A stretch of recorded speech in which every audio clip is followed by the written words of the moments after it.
Ya, masih bersama kami dalam Newsroom pemirsa dan masih membahas terkait tentang tema gejala gangguan kecemasan di masyarakat. Kalau tadi sebelum jeda kita sempat berbincang sama Bu Mintarsih bahwa ada juga gejala yang ringan, berat dan luar biasa. Kemudian itu kita bisa nggak sih Bu membedakannya dari mulai yang gejala ringan, berat sampai yang luar biasa gitu? Kita bisa lihat dari gejala-gejalanya. Kan kita bisa melihat dia sebetulnya tidak terlalu masalah. Pengobatannya pun akan berbeda. Kalau dia ringan, dia berat, itu akan berbeda. Ringan sekali, tidak perlu banyak pengobatan, cukup dengan perubahan lifestyle pun bisa. Jadi tergantung pada tarafnya, apa yang kita lakukan. Baik, itu pada saat kita menganalisa begitu ketika si pasien tersebut, orang tersebut menderita adanya kecemasan yang berlebihan, itu kita harus melakukan tes analisis kejiwaan atau seperti apa, Dok? Sebenarnya kita bisa melihat ya, kita melakukan wawancara dan akhirnya kita tahu kira-kira bagaimana. Dan di situ akhirnya kita juga kalau sudah berat, kita harus memberikan obat. Obat dan psikoterapi. Obat itu untuk mengatasi sementara dan psikoterapi untuk merubah pola berpikirnya sehingga stres itu tidak terus saja membawa akibat ke perubahan-perubahan di dalam badannya. Baik, Bu Dr. Cindy, kalau kita melihat tadi sempat disebutkan ada beberapa tingkatan begitu dari anxiety sendiri. Kalau dari segi kesehatannya sendiri itu sebenarnya bisa nggak sih dicegah gitu, pengobatan yang dicegah, atau harus mengkonsumsi apa, ataupun memang harus gaya hidup seperti apa begitu, Dok? Betul. Jadi kita sebenarnya manusia ini kan satu kesatuan yang utuh. Jadi ada istilah kayak kita adalah apa yang kita makan, kita adalah apa yang kita pikirkan. Jadi itu benar sekali, kayak we are what we eat. Jadi makanan tertentu pun itu bisa mengganggu mood kita. Seperti misalnya makan makanan yang mengandung lemak jenuh atau lemak yang jahat gitu istilahnya ya, atau low density lipoprotein LDL istilahnya. Jadi lemak yang jenuh, lemak jahat itu pun sebenarnya bahan baku dari hormon stres. Jadi itu bisa mengganggu mood. Dan juga pola hidup itu banyak, misalnya tidurnya harus cukup, jangan banyak begadang, karena kalau misalnya tidurnya kurang itu akan mengacaukan hormonnya juga, metabolisme dan pertahanan tubuh. Kemudian olahraga itu sangat dianjurkan, paling tidak seminggu itu 1 kali. Jadi olahraga itu sebenarnya bisa menghasilkan hormon yang istilahnya ini hormon kebahagiaan. Jadi hormon stres itu bisa dilawan dengan hormon morfin, hormon serotonin yang bisa kita dapatkan secara alamiah dari olahraga tersebut. Bahkan ada sebuah penelitian, hormon serotonin itu nanti bisa dihasilkan saat kita olahraga. Paling tidak kita olahraga 20 menit saja, itu bisa menghasilkan hormon serotonin tersebut, kebahagiaan tersebut, moodnya 12 jam itu akan baik sekali. Jadi betapa besarnya tindakan upaya seperti itu, hal-hal dari pola hidup yang sehat. Dan tentunya jauhi rokok, alkohol, seperti itu. Karena itu bisa mengacaukan juga sistem hormonal kita, seperti itu. Kalau dari obat-obatan sendiri, misalkan dari vitamin yang dari luar, atau ada perlu atau makanan mungkin, atau buah tertentu yang mungkin sayur yang mungkin dikonsumsi supaya kita bisa mencegah yang namanya stres tingkat rendah dulu deh gitu, Dok. Ada nggak sih, Dok? Benar, sebenarnya makanan yang gizi seimbang gitu ya, yang sehat-sehat memang sebenarnya itu betul sekali sangat mempengaruhi. Contohnya misalnya seperti buah-buahan, ada buah-buahan memang kaya akan antioksidan. Itu sangat baik sekali untuk sistem pertahanan tubuh kita, metabolisme kita, dan juga hormonal kita. Salah satunya ada pisang. Pisang ternyata juga bisa memicu kita untuk memproduksi hormon kebahagiaan itu, hormon serotonin. Jadi sebenarnya ada pengaruhnya, misalnya ada penderita yang sampai masuk ke tahap yang berat sehingga kita mempertimbangkan untuk memberikan terapi yang berhubungan dengan obat, tapi kandungannya nanti ada hubungannya dengan obat serotonin tersebut. Ternyata untuk mencegahnya, pisang itu sendiri bisa memberikan kita hormon kebahagiaan itu, hormon serotonin. Salah satunya seperti itu, sedikit contoh. Baik.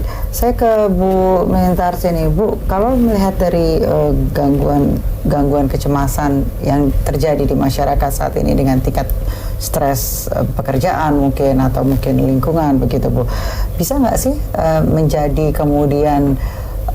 lebih buruk ketika sudah sampai tahap depresi maupun bisa dibilang paranoid yang berlebihan? Itu seperti apa, Bu?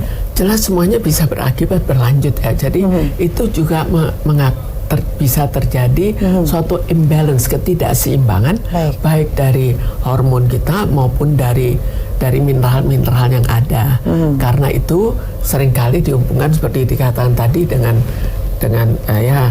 misalnya makanan-makanan tertentu, buah-buah tertentu. Namun tetap yang terjadi adalah sudah terjadi perubahan.